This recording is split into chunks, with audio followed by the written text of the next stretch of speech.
So here we have the Hyundai Tucson on a 17 plate. I'm going to start off firstly by showing you around the outside of the car, and then we'll hop in and run through some of the controls on the inside of it from there. From the outside, you can see it's a 5-door car with alloy wheels and tinted windows. We're going to start off inside the boot space of the vehicle, first of all. As we approach the back of the car, you can see we have reversing sensors.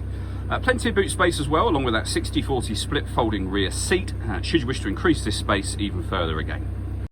Okay, so we're just going to work our way back around to the front of the car, and then we'll hop in, and as I mentioned, we'll run through some controls from there. Now that we've done a full circle though, you can see it's in fantastic condition the whole way around. Just briefly before we climb in, I think it's well worth seeing the interior from this exterior point of view. There's plenty to run through on the dashboard, so let's hop in and we'll do that now.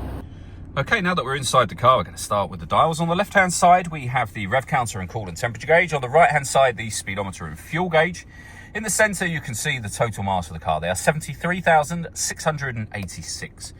You can change information displayed in this central section using buttons on the steering wheel for various different menus, and the buttons in question are just here.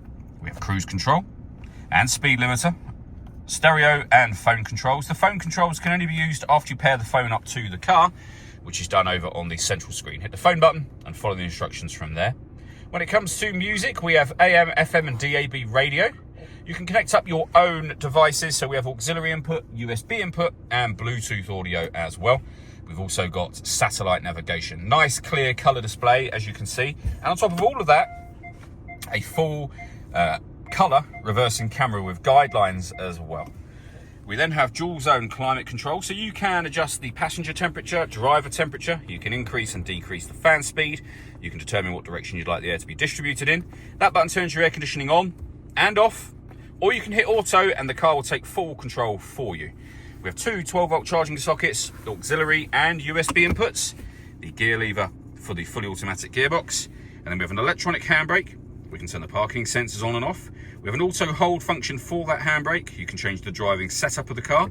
You can turn off the stop and start, and you can turn the downhill brake control on and off as well. All that leaves me to say is thank you for taking the time to watch this video. If you'd like to come and see the car for yourself and have a test drive, please feel free to give us a call here at Surrey Specialist Cars. We'd love to hear from you soon.